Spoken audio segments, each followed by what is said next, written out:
Hi, friends. Welcome back to my YouTube channel. My name is Ashley Aireonna, joined by the wonderful Tom Jensen. And Hello. we have breaking 49ers news, Tom. The 49ers just signed a new kicker. If you guys didn't hear, they did Oh, they release Jake signed Moody. it. Yeah. They're not just So, working him out, they signed him? yep. It's officially Whoa. announced. Okay. Eddie Pineiro is who San Francisco is choosing to replace Jake Moody for now. Here are his career numbers. He's 111 field goal attempts made. So, and that's out of 126. So that's pretty good. It's 88.1 field goal percentage. That actually ranks him third in the NFL out of all kickers. If you hear that and you're like, how was this guy not signed then?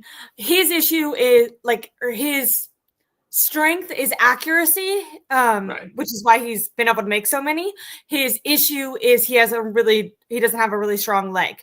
Now, if we look at the end of Robbie Gould's career, he was really suffering with the leg strength. The 49ers didn't quite trust him 50 yards and out, but they knew they could rely on him as long as they got the ball there. That the same vibe is what I'm getting from this guy. Like, are you going to be able to, 100% go with him if your offense gets stalled and you have to kick a 60-yarder or 54-yarder? Maybe not. Maybe you try to run another play right there, and I don't know if you trust him. But anything within 50 yards, he's been money. So that's great. They call him Eddie De Niro. Yes. He's Money in Spanish. 32 out of 41 on kicks inside 40 to 49 yards. He's 11 out of 14 kicks 50 yards above, which is actually a really good percentage, only missing 3. But I think it shows you how less often he's been asked to do that. And I think that's because he tells his team, like, I'm not super, if you only so far I can go. Yeah. Yeah. He had along with 53 last year, so he can kick over 50. It's just that the 58, 60-yarder, no. Wait, Tom, talk again, because you sound like you. Can you hear me? Can you hear me? Yes, but you sound like a robot is taking over for some reason. Huh. Okay. Let me know. Hi, Papa Jay. Hi, Julie. Everyone's so excited to be here. Really appreciate you guys. I just want to make sure Tom's mic is working fine. Oh, Tom, there's something wrong with your mic. Okay, good. I'm glad it wasn't just me. But is this any better? Is this any better? For some reason, it sounds like really poppy and weird. Okay, I will come out and come back in. Okay. I don't have a choice. His mic was working just fine right before we started streaming, so hopefully it'll be fine.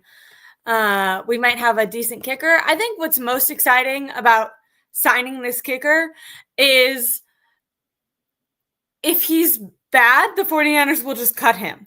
Like, they've been so indebted to Jake Moody, they haven't wanted to admit that they made a mistake drafting him in the 3rd round, because if you look back at their 2023 their 2023 draft class, it is not pretty at all.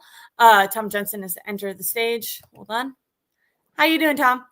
Okay, is this any better? Yeah, perfect. Okay, that's weird. I didn't do anything. The microphone just got on its own. What I was saying with this comment, they said we might finally have a decent kicker, which I agree with. I hope he's great. I think what is best about this is they're no longer going to feel like their ego is tied to the kicker. Like, I hope that Eddie is great, but if he's not, they're going to be so much quicker to move on and just go get someone off the couch the next week who can make the kick, versus with Jake Moody, it was like they didn't want to admit that there was another 2023 draft bust, basically. Not to be mean to Jake Moody, but there was so much like roster politics and like John Lynch and Kyle Shanahan looking bad for having multiple bad draft classes in a row that I feel like they felt like they had to keep giving this guy chances, and they're just not going to feel indebted to whoever the next kicker is. So he's either going to be good, which I hope he is, and if he's not, they're going to move on and get someone else. And I like I like that. I like that there's a willingness to move on. It either works or it doesn't. Up next, up next, up next. And that's a good thing. But I like that they finally made this move. I think that it shows that Kyle is finally willing to admit that he would face more pressure and criticism for keeping Moody than drafting him. And he finally came to that realization. And this is important for him, he finally put the team ahead of his ego. That's a huge step for Kyle. Now, granted, he took forever to get to this point. It never should have reached this point. Yeah. But at least now he's taking 2 steps forward on things that he never wants to do. Admit he's wrong and put the team ahead of his ego. Kyle doesn't do that often. So I'm grateful that he did this time. Yes, I am too. I feel like the 49ers did not lose a game in 2025 due to Jake Moody, and that's a plus. They almost did.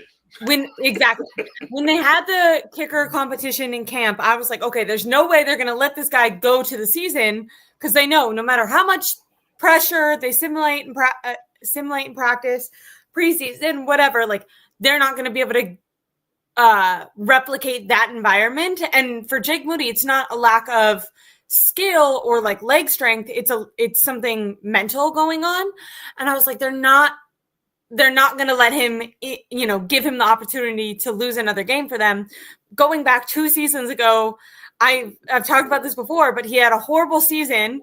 And I kept saying they need to move on from him because worst case scenarios, they get to the Super Bowl and Jake Moody misses a kick and he's, a reason that they lost. And then they let him go to the Super Bowl and they ended up going to overtime because they were tied because Jake Moody missed an extra point.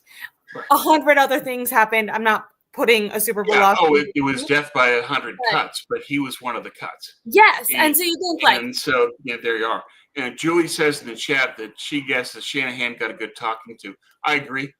I think that Julie is right. I bet there's an intervention where everybody showed up and told Kyle, you have to take the L, Sparky. You have to admit you blew this. The team benefits from this. The team gets better as a result of this. Pineiro isn't a deep kicker, but he's an accurate one. So he's basically a better version of Robbie Gould. Yeah. That's what they need. I can definitely see that being possible. I mean, he went in that press conference and was like, he sounded, it honestly made you start to question Kyle Shanahan because he was saying stuff that was so clearly untrue that it was like either you're delusional, Kyle, or you're like purposely being ignorant because of something that is off the field related, aka your ego and like not wanting to admit defeat. And either one, whether it's you actually don't see it and you're off, or you see it and you're being willfully ignorant towards it, that starts to make you look bad as a coach. Other players were taking off their helmets and throwing their helmets on the ground. I know they all said the right thing in the post-game press conference, but there was video of them on the broadcast visibly angry when Jake Moody was about to made a Seahawks game that should have not been close much more interesting. I mean, thank you, Jake Moody, for making the game matter to the very end for 49er fans. But as players, like, you have to look at your coach and go, when I don't perform well, I'm on the bench. There's a standard that this team holds me to. Why does this guy get to keep trotting out there game after game? And you're going to start to question your coach eventually. Maybe if it's a couple, one-off, whatever. But this was going on his 3rd season. They lost multiple games last year by 3 points or under. Yeah, they were 2-6 in close games last year, and Moody factored into that. But I think that this move is going to help them moving forward. It's going to help unite the team in the locker room.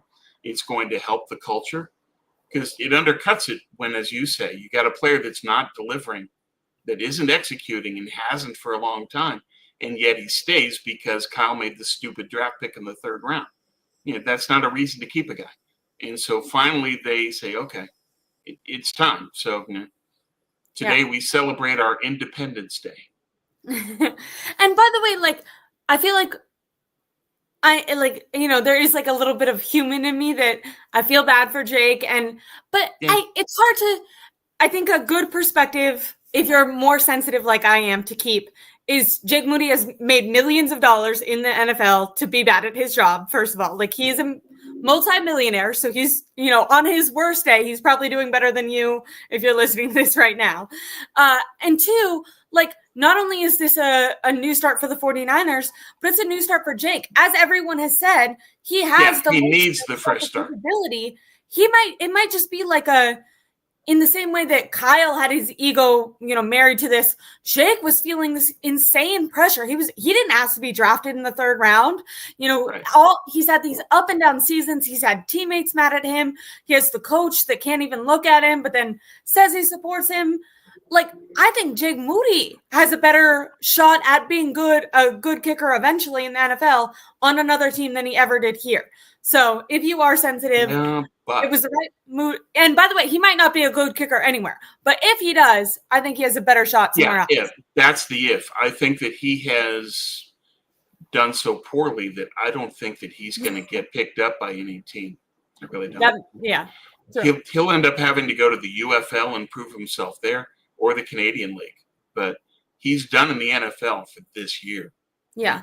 You doink a 27-yarder and your other kick is blocked. I mean, it's crazy.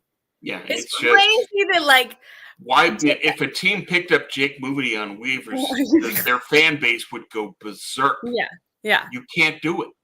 By the way, I don't think he'll be picked up by anyone. People in the comments were saying, maybe it was Jed York, maybe it was Bryant Boyer.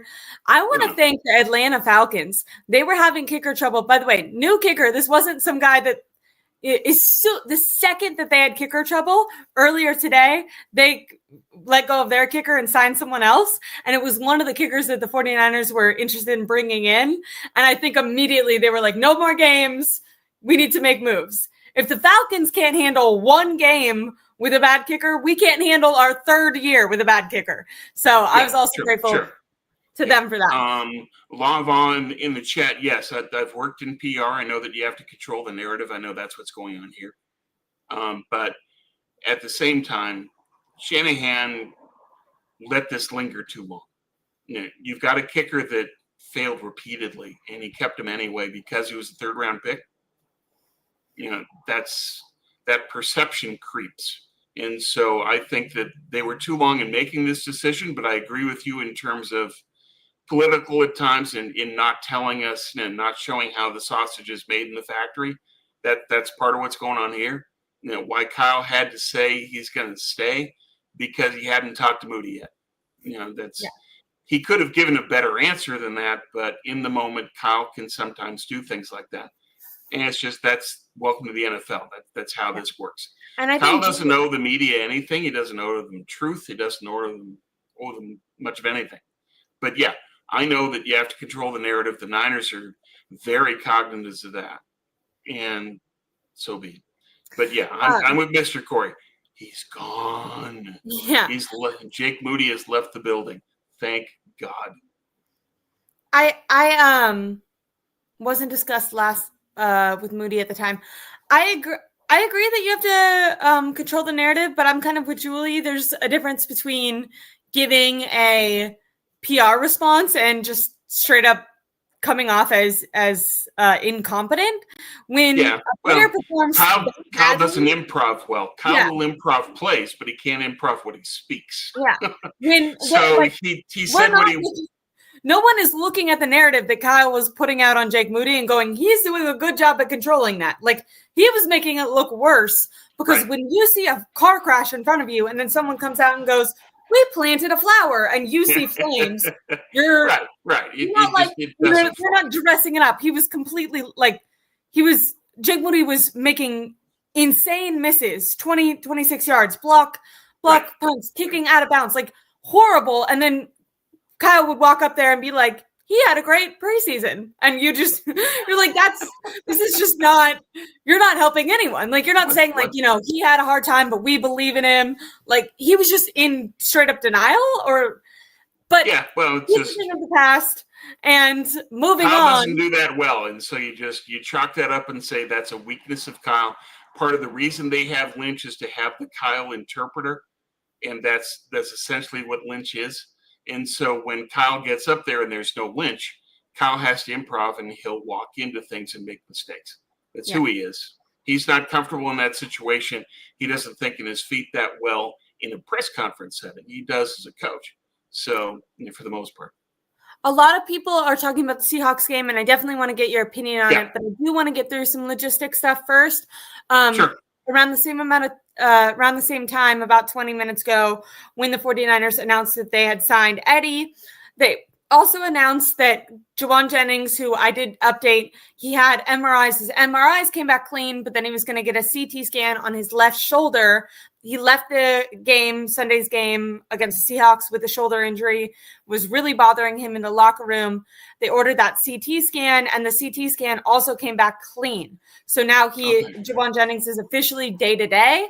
I don't know if it's going to be a pain tolerance thing. Maybe it's some sort of bruising or swelling thing. But when it comes to muscle fibers, tears, strains, all of that is good, and they've done some kind of extensive testing on that. So I'm happy for Jauan and for the 49ers in that way. It does kind of confuse me because when they signed Kendrick Bourne, I thought maybe they knew a little bit more about the Jauan Jennings injury. I think Bourne's independent of Jauan in that Kyle trusts Kendrick Bourne, and he knows that his wide receiver room at large is thin. And so I think that they were adding Kendrick Bourne regardless. I don't think it was tied to Jauan at all. And that's somebody that Kyle trusts, and that's what he's going to need because they don't have enough bodies right now until Robinson comes back, until Ayuk comes back. So they need Kendrick Bourne. And Kyle will give him targets because Kyle trusts him. Yeah. Does it kind of annoy me that Kyle would rather go with a 30-year-old who had an ACL tear than all go get a knowing the system for Kyle? It's he's got experience in my system, which is the equivalent of a 10-time All-Pro in terms of what he'll value. Really quickly with Kendrick Bourne, I don't think this has been officially announced, but you might just know the logistics of this better. When Adam Schefter tweeted about it, he said up to $5 million. It was a 1 year, up to $5 million, which is like the max for the veteran minimum. Is there a possibility that Kendrick Bourne could play up until Robinson comes back or up until Ayuk comes back, and they could cut him and not have to pay all the $5 million? Like, does that make sense? Yeah. We don't know in theory they could. In practice, I don't think they will because Kyle values Kendrick. They want him on the team. They want him. So I don't think that's an issue. And it's up to $5 million because it includes incentives. And so we don't know how much is guaranteed, how much is based, what the incentive structure is, what it's based upon. We don't know. Okay. But he's got a chance to make 5. I would guess that the incentives for the most part are achievable for him. They'll be tied to receptions more than yards because his opportunities won't be that great. So we'll see. I think there will be bonuses for games played and bonuses for catches. Grant says Kendrick is paying Kyle is paying Kendrick Bourne out of Carter's college. He's just really excited he's back, Yeah. Like I said, good for Jauan Jennings that he's not seriously hurt. I think there is something when you are holding out or, injured, whatever the situation was with him, in not getting into football shape specifically. You can be running up to your top speed. We really saw the 49ers take extra care with Ricky Pearsall this offseason. Once he was cleared and hit his top speed, it was still 2 to 3 weeks before he was practicing and participating at the same level as everyone else. They were giving Ricky, who's not an old veteran, veteran rest days and half days, because even though his body could run at his top speed, they were he hasn't been doing it. So if you just go out there full force, you're more likely to get injured. Unfortunately, since the season started, there wasn't that time to kind of slowly ramp up Jauan Jennings. So I'm just hoping that nothing more serious happens as he kind of winds into football shape and starts taking those tackles and having to block, because I think it happened on a blocking play. So yeah, I think that's right. But a lot of these guys need to ramp up. And so, as I wrote in the piece in SI for Grant, that you run a risk when you parachute into the season. And then you look at what happened in the opener and say, okay, Purdy got hurt. Kittle is out for at least 4 weeks. Jennings got hurt. Trent Williams was completely out of shape. Fred went into the tent. Yeah. All of this is a result of parachuting into the opener. The process has to change. They have to be more ready physically for the first game of the year. They are far too dependent on just ramping into the season, and that is a dangerous thing to do. And we saw it play out in the game where, if not for Nick Bosa, Seattle wins that game. Yeah. And why do they win that game? Because the Niners aren't prepared physically to play. They have to change things. Yeah, I completely agree. I feel like they have a strategy right now of like using September as their fake preseason game. And they think like, if we just wrap everyone in bubble wrap and get them to week 1, then we're all good. And it's like, no, actually what happens is then every single player that is important to you goes out during week 1. Before we get into more specifics about the game, the last injury that I want to talk about is George Kittle was placed on IR, which means he's out for a minimum of 4 weeks. It also means his hamstring injury is bad. Tom, I know you pay a lot of attention to track. I ran track all the way till, throughout my college career. Hamstring injuries, the grades really, a grade 1, grade A is a week to 2 weeks, especially for these professional athletes that are consistently getting work done. They have their PT right there. So they're beginning the rehab and healing process the second that these things go wrong. So it can take, you can recover pretty quickly. When automatically he was ruled out, I was like, oh, this is a bad hamstring injury. He's not saying like, oh, it's a little tight. He's saying, holy F, there's something seriously wrong. 4 weeks minimum. I think if it's a tear or a complete tear, it could be 6 to 8 weeks. And even when you come back from, a hamstring injury being healed, being able to run at your top speed and trust it. I had a hamstring injury. I don't think it'll be this severe, but it took me, I felt like my hamstring was not the same a year out from my injury. When I would be able to run. Yeah, you don't feel normal. It tightens up differently than your other leg does. Yeah. It feels like you get so paranoid because you don't want to pull it again. It sucks because, first of all, it looked like it was going to be a full Kittle game. Second of all, with all the wide receiver injuries and everything going on, you and I have talked about how important Kittle in the passing game is going to be.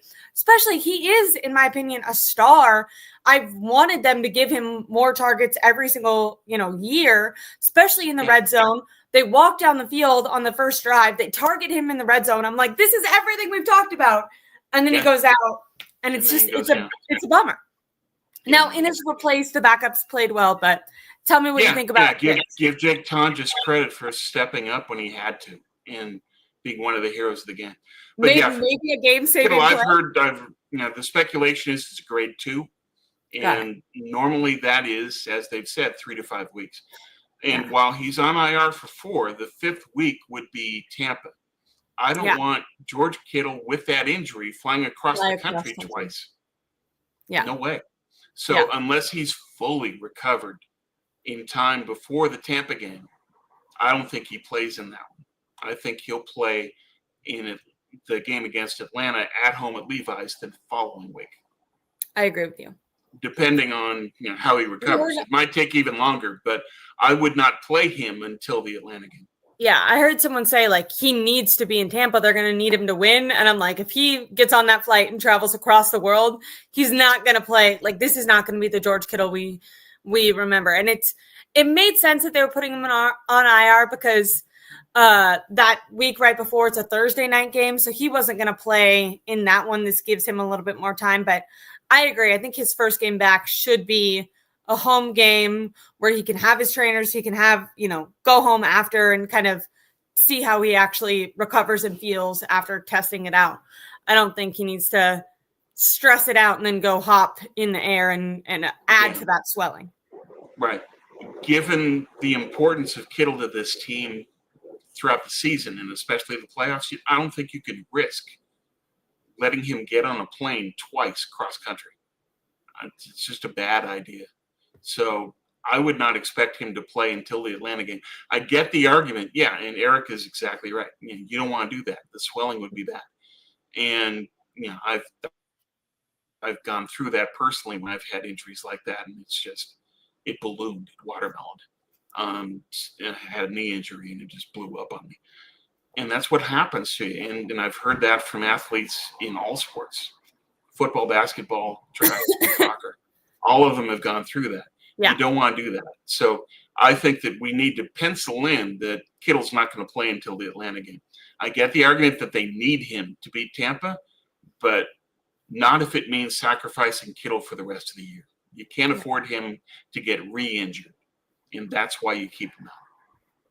And then really quickly, Law of Oz says, would you say hamstrings are completely on the player? My understanding is that they're preventable, contingent on the player's regimen. I would disagree with this because, one, at least when it comes to athletics in school and professional athletics, your regimen is partially on you, but partially on the team. So a lot of it is what your training staff is telling you to do, what the strength and conditioning coaches are telling you to do. Like, right. You can't, maybe George Kittle and like Nick Bosa, some of the higher up guys can tell the staff what they want to do.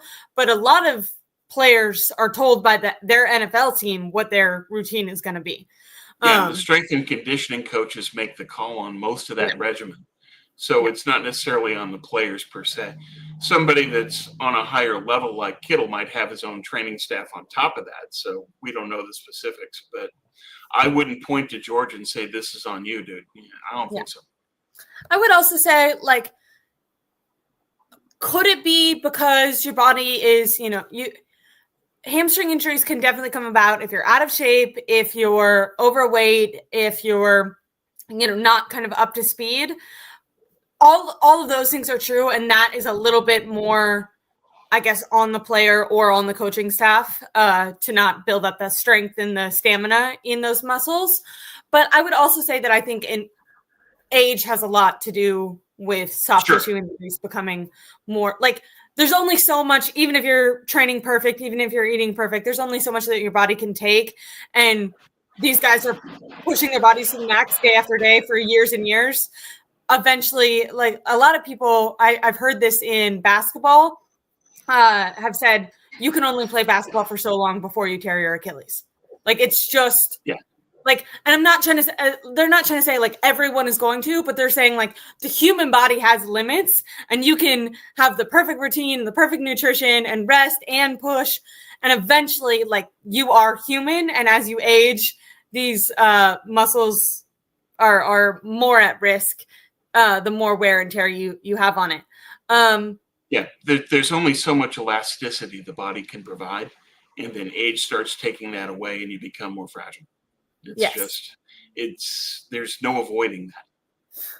Tom, I was going to get into the Seahawks game, and I was going to be like, injuries done.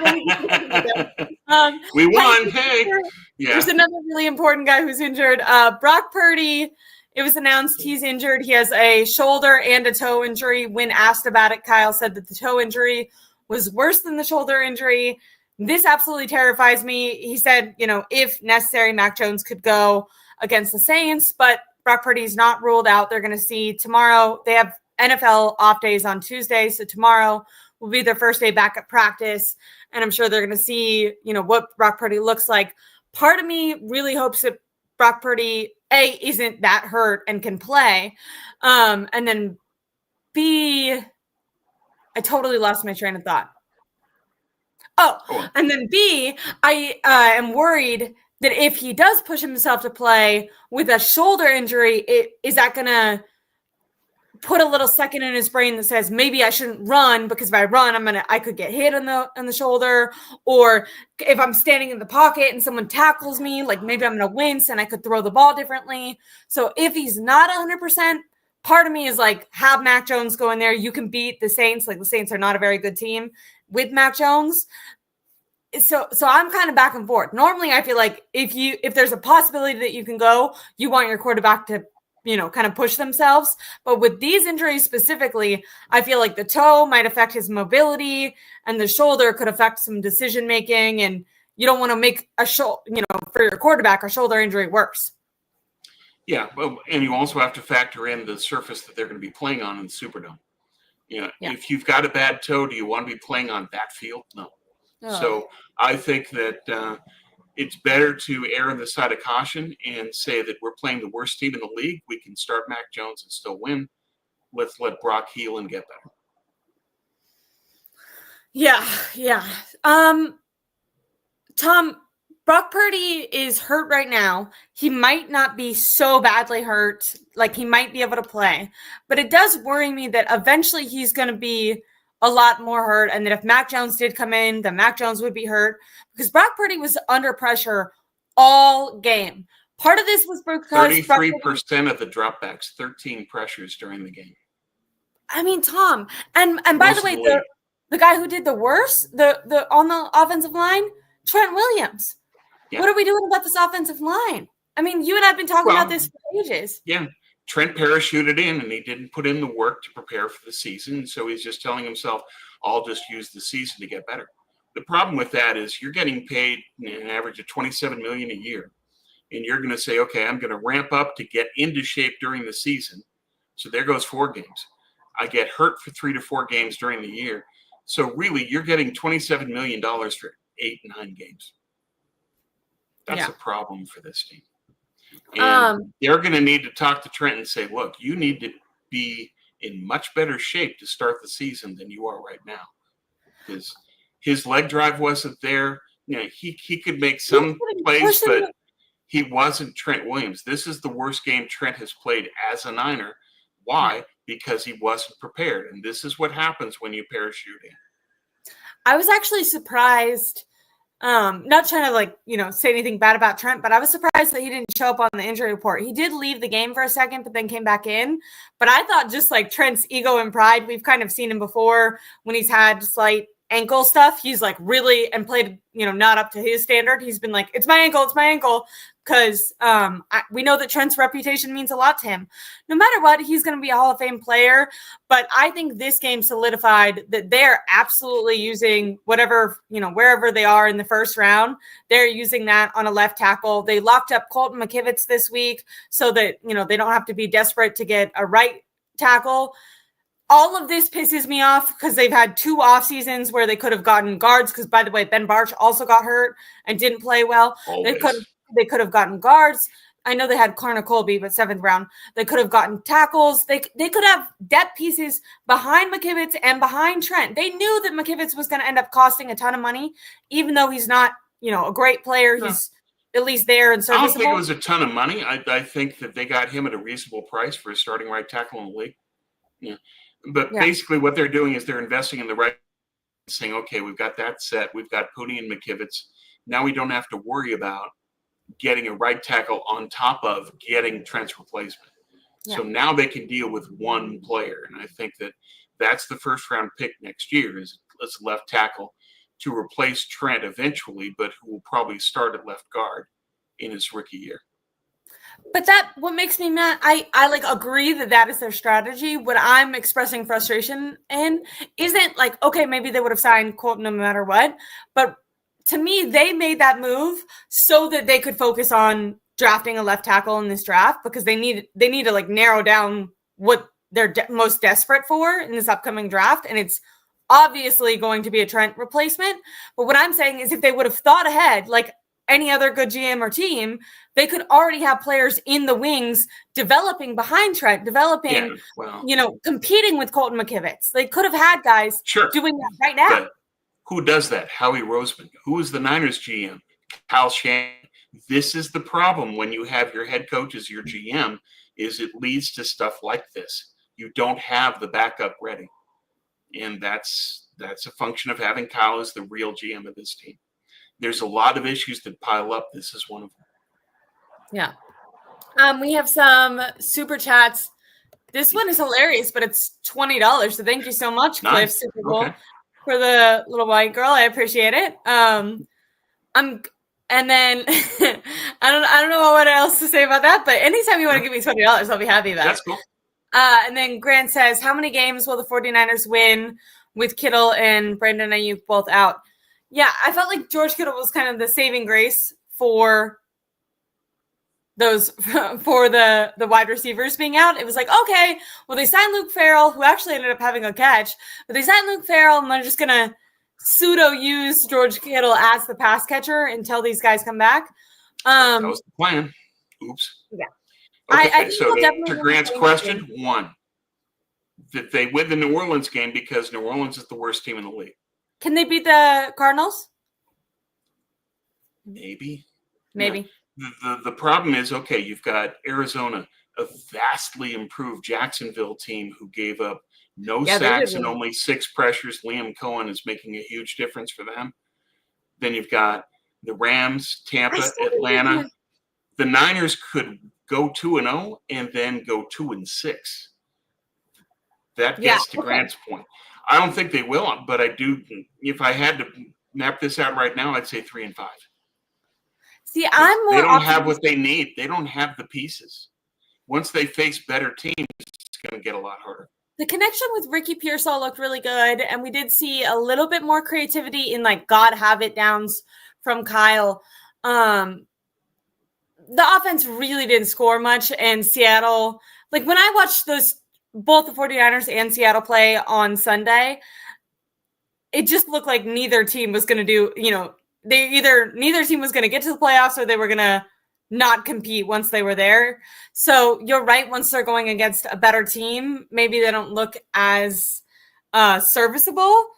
But I do think that Ricky Pearsall connection could look good. Robinson is going to be back week 4, right? So against the Rams. I want to say I think they could beat the Saints. I think that they're either going to walk away with a win from the Cardinals or the Jags. I don't think they'll lose to both of them. Okay, but that's reasonable, and that's what I do. I'm winning one of those and going 3-5. Losing to the Rams. Do you think that they'll lose to the Tampa Bay? Yeah, because they were really. They won't have Kittle, and Tampa's a good team. Well, don't forget they have a kicker that can make his kicks now. That has to count for something. Not enough. Tampa puts touchdowns up, you lose. I think that they're gonna beat the Cardinals. Is it? I'm such a fan. What if they beat? They could beat the Cardinals and the Jaguars. Lose to the Rams. They could. I want them. The Rams are the one team they will lose to. Yeah. Assuming Stafford is healthy. I agree with that. The others are toss-up games, but because they don't have Kittle, because Purdy is damaged, if not, he's not 100%. The wide receivers aren't there. McCaffrey, we don't know what's going to happen by then. There's a lot of stuff that's kind of up in the air. Trent not being healthy and Trent yet is another factor. Yeah.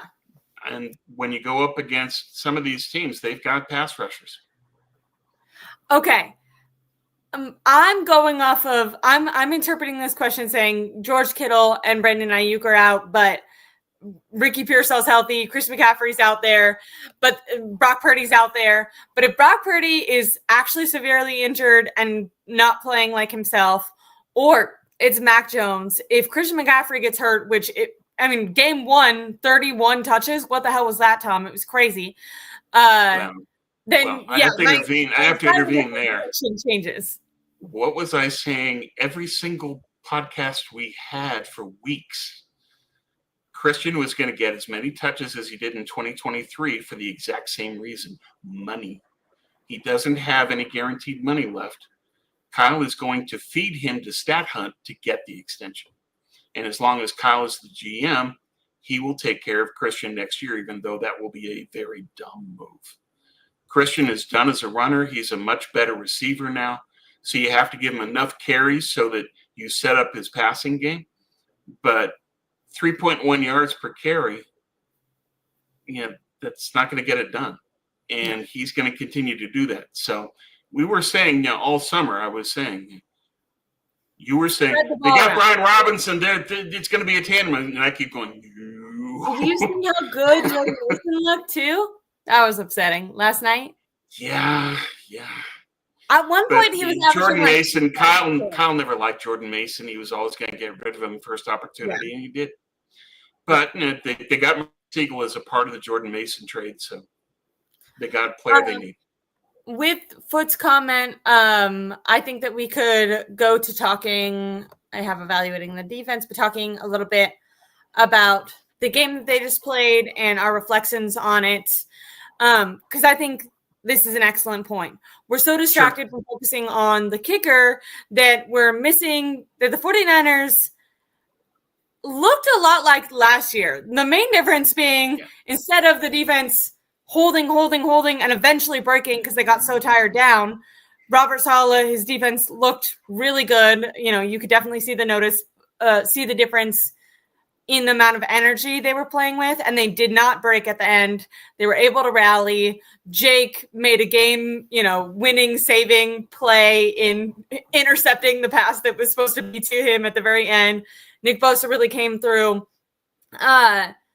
But yeah, they could not score in the red zone. The reason that this game was so close partially was because Jake Moody didn't make his kicks, but Jake Moody was only in a position to need to kick the ball because they kept stalling out. They could get all the way down the field, and then it was impossible for them to score. The main difference in Brock Purdy and Jimmy Garoppolo when Brock Purdy first entered the game as the quarterback for the 49ers was Jimmy Garoppolo was winning games, but they were always low scoring. It was always like he threw an interception, but then had some, game-saving play. And it was like, well, I guess good job, but also we're only in this position because you played like an idiot for half the game. And he had all these stars around him, but the 49ers were squeaking out wins. Like every game was really stressful. Yeah. When Brock Purdy first came in, it was like 30, 35 points, in between 30 and 40 points. They were just running. They were scoring in the red zone. That was the number one difference. Last year, because Christian McCaffrey was fully healthy and he would score from 10 yards out, 15 yards out. The problem that they have is once they get to, say, the 15 to 10, now they have to pound it. And Christian can't run inside anymore. No. Seattle game proved that. 3.2 yards per carry, Tom. Yeah, terrible. And Garendo can't do that either.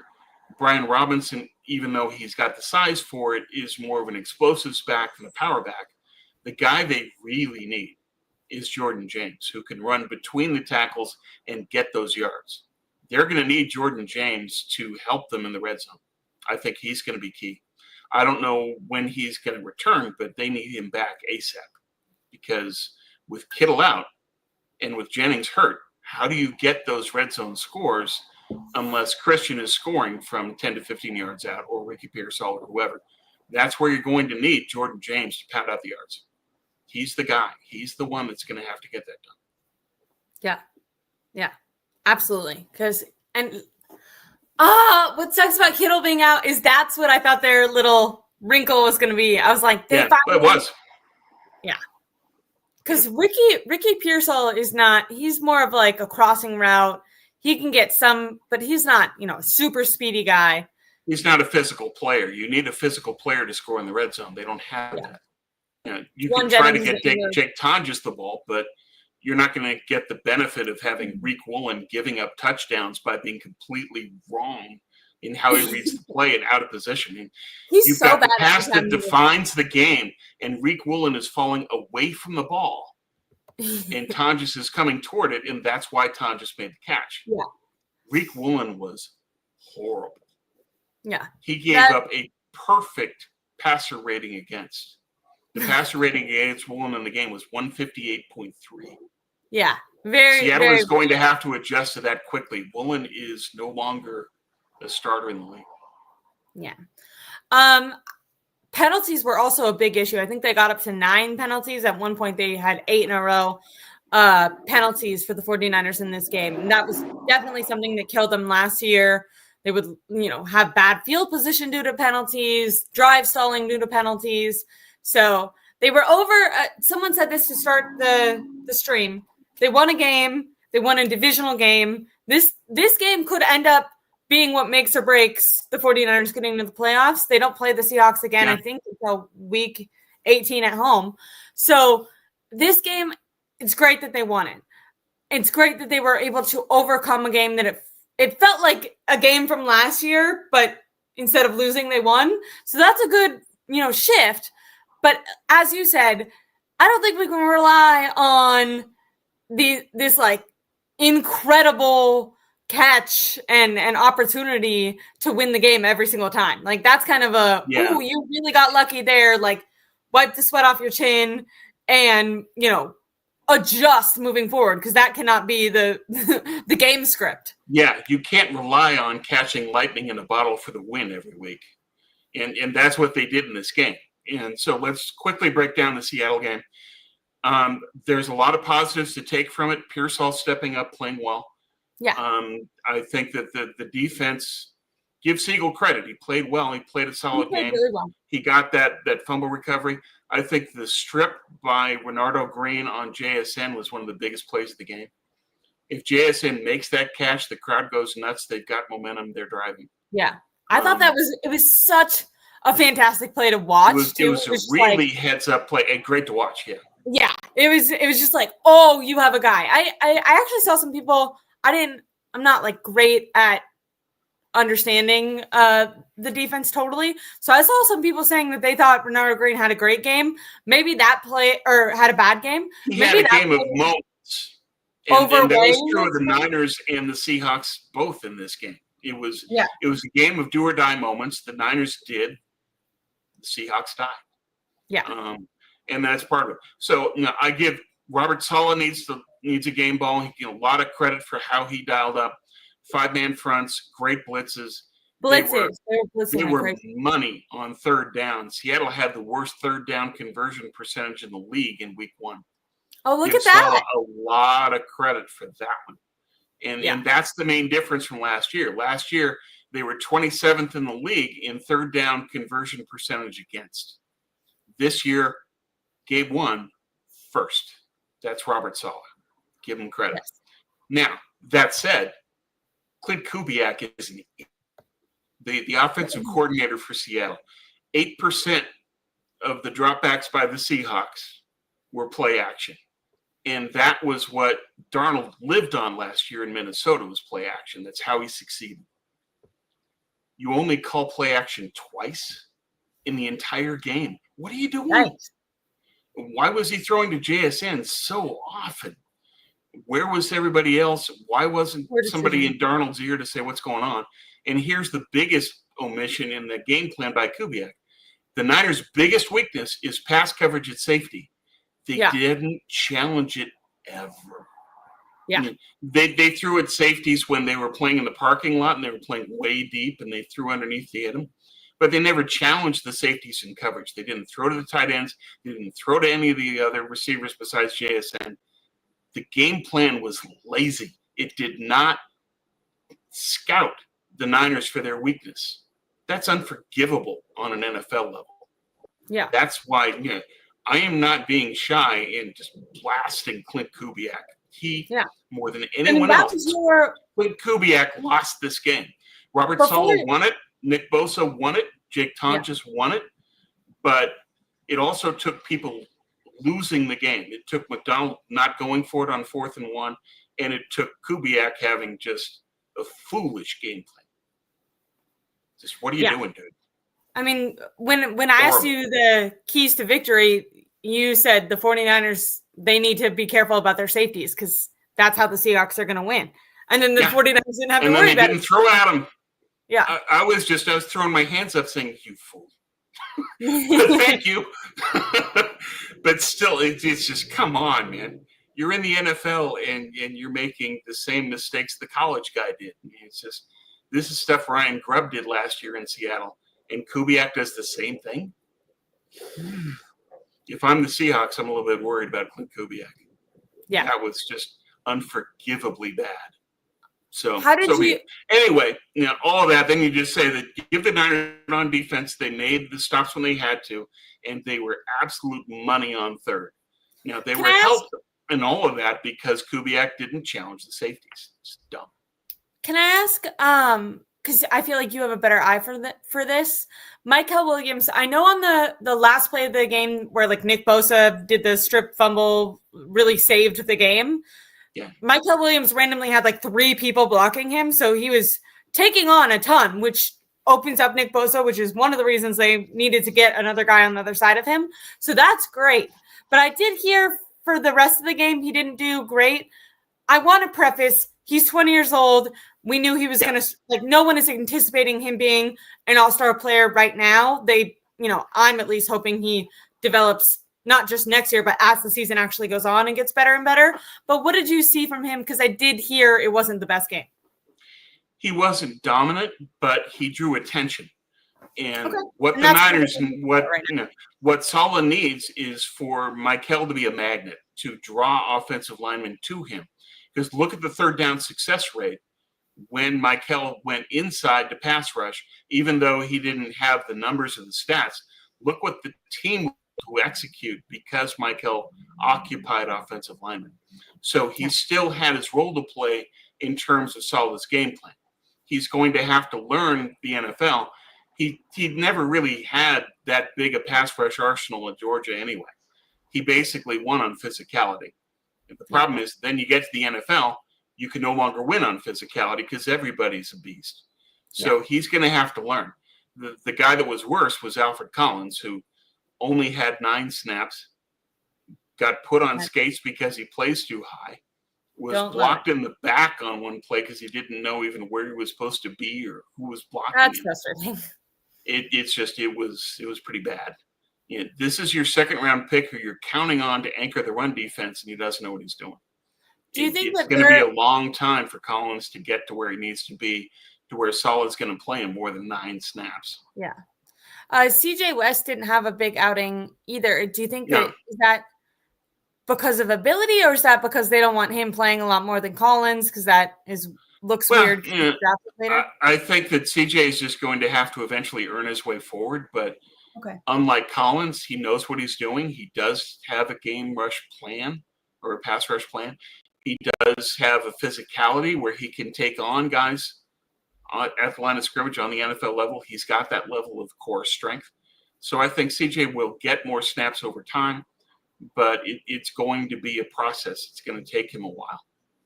Until then, Saleh's going to go with who he trusts, and that's going to be the veterans. Yeah.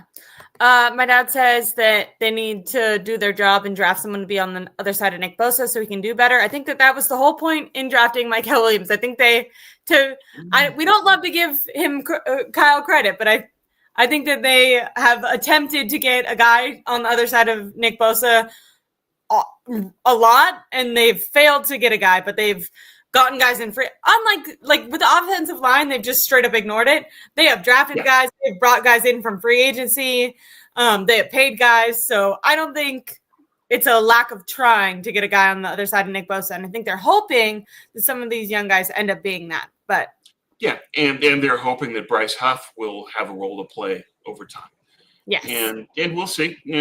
He did okay. He didn't do great. I think Sam Aquano played really well. Bosa obviously won the game and was the player of the game. So he played exceptionally well. But, for the rookies, it's going to take some time. Nick Martin didn't even play. Siegel played and did well. Stout really got burned, but Stout's going to have to learn. It's going to have to be trial by fire for him. And he'll just have to eventually get better because they don't have any other option. They're going to put it nickel if not Upton Stout. That's the thing. Is that they won't get any better. So the team long-term is best served by having Stout play and just learn. Yeah. I mean, the defense did fantastic. The Seahawks couldn't score to save their life. So I think Kubiak had a lot to do with that. Yeah. I think what's really going to be concerning is those red zone issues coming up. If Mac Jones does have to play, does the pressure get to him? More than Brock Purdy? We fairly, I think, criticized Brock Purdy for some of his weaknesses and erratic decision-making. I mean, one of his interceptions, Ricky Pearsall was triple covered, and he just threw the ball up for a prayer. Even the game, winning play to Jake kind of looked like it was going straight to the Seahawks defender, and that Jake actually was like, they were really lucky on that play because again, Reek Woolen was falling away from the ball because he was reading the quarterback, not the receiver. Yeah, and when you're falling away from the ball and it's a jump ball, you can't elevate. And Tom just comes up and he's got the higher position with his hands, and that's how Jake made the play. Yeah. So give Tom just credit, but also take note that Reek Woolen had a particularly bad game. Agree with that. I'm nervous about the offense going forward. I'm nervous about Chris McCaffrey and his ability to stay healthy. If he's getting 31 touches, he's doesn't look as effective as he used to on the ground at all. I don't mind him having the 4 receptions, like getting him involved in the passing game, especially with Kittle out. Maybe passing him in the red zone more could be interesting, but they need to figure out what they're going to do with running back. And it feels like they have like no downhill runners. So I don't know if they're going to elevate. They do. They've got Jordan James. It's just that. Are they going to actually play him though? He wasn't even available. Is he going to be activated? Is he healthy? I don't know. Yeah. I haven't seen any news on him, but to me, he's their best between the tackles runner. He's their downhill guy. Yeah. They need him. In terms of what do you do now? I think we're going to see a whole lot of Christian. He had 9 catches on 10 targets. And you get that level of efficiency, Kyle is going to go to you time and time and time again. Is he going to get 31 touches this time? Yeah, close.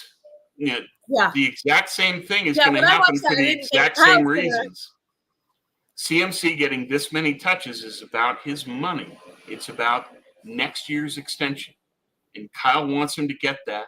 And Christian cares more about the money than about anything else. It's money. All of this is money. If he's not healthy, he's not going to get paid. What the hell? Yeah, well, if Kyle's the GM, Kyle will still take care of him. True. One of the reasons to get rid of Kyle is that if you think Christian is done, you need Kyle to not be the GM. Yeah. But I am nervous. Tomorrow is going to be their first practice. I want to hear what happens with Brock Purdy. Like I said, I don't know which way I'm going to feel better, because if Brock Purdy is hurt and he's playing through injury, makes me worried about his mobility, makes me worried about, is he going to be running? Is he going to hang on in the pocket? Because all these things are going to affect your toe and shoulder. As a quarterback, both of those things are really involved in everything you do. I don't think Purdy's going to play because you have to factor in who you're playing.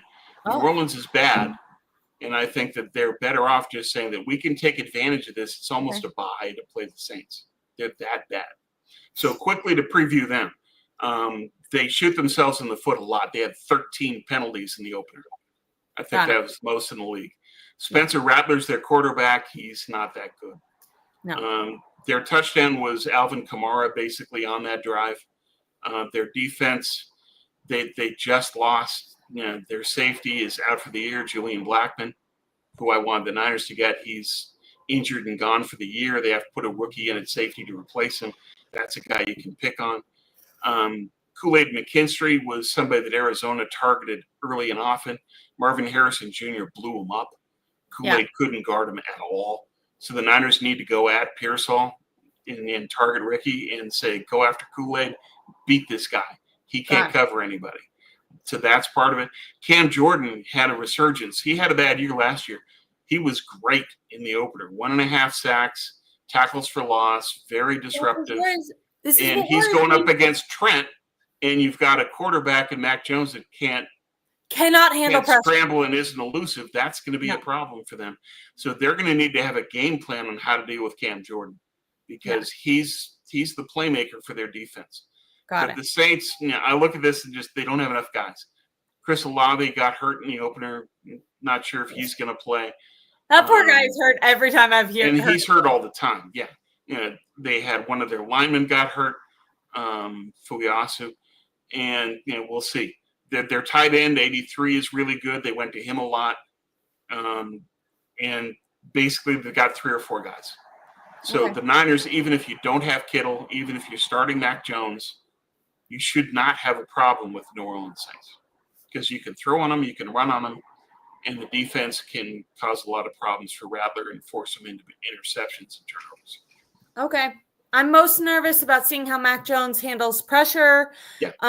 Because in the past it has not been good, but maybe on this team there's a little bit there's not more protection, but maybe there's more options in the passing game that he can go to, dump off passes to Christian or something like that. I heard he had a good camp, so I'm excited to see it if it is the best option and if it helps Purdy be healthy, for more important or more difficult competition that we're going to be facing. Besides that, sucks to hear about Kittle, and really excited to see what we see what's up with this new kicker. And I really appreciate streaming with you today, Tom. Thanks for doing this, Ashley. I appreciate it. A lot of fun. Yeah, we're wrapping it up a little bit early because I'm doing something with a film festival in San Francisco. It's called the Mostly British Film Festival because they show films from a lot of British directors. But I've previewed a couple movies with them. One is My Father's Son, which is kind of about the South African apartheid and everything that was going on politically there in the 1990s. And, it kind of sends some messages for what could be going on today with our government and what happens when fascism takes over. And, I thought had a really good, interesting message. A different movie we saw was called Brides. It was also kind of political where it was about two Muslim girls who felt really isolated and outcasted by Western society and them not, I feel like they were children, and children can be really judgmental, and they ended up, because of social media and how deceptive things can be, they ended up getting kind of lured to go join an ICE organization, which is horrible, obviously. And they're kind of sold this idea that it's, going to be freedom for them. And it's the way it ends is very dark and ominous. That one sounds really political, but actually the bulk of the movie is just on them, on the two girls and their adventure through running away from home to try to get there. And it's so about their friendship and the way that they rely on each other and love and support each other. It's very girly and relatable, teenagers kind of really going through self-esteem issues and trying to find themselves and being, scared young children, but also trying to be adults. And I thought it was a really good movie. We're going to see a screening of Downton Abbey. I haven't seen it, but I'm doing their social media for them. So I'll end up linking those on my Twitter and my Instagram later on this week if you guys want to follow those. The film festival isn't until later on in December and then February, but I'm getting started doing with that, and it's kind of a exciting opportunity. So cool. Yeah. Good luck with that. Thank you guys so much for tuning in. Make sure to like and subscribe because tomorrow they have practice. And I think Kyle Shannon is talking after practice. So we'll hear a lot more about the day-to-day people, which is Jennings, Brock Purdy, etc. And make sure to follow Tom on Twitter, NinerCast. His articles during all of the year are wonderful, but during the year, I love them because he does pregame, kind of what you should look out for, helps you, in my opinion, better understand the game because you know what you're watching. And then he does excellent recaps, and a lot of the stuff that he talks about influences what we talk about on the show. So make sure to follow Tom Jensen, NinerCast on Twitter and read his articles. Thanks, Ashley. Thank you guys so much, and have a safe week. Bye.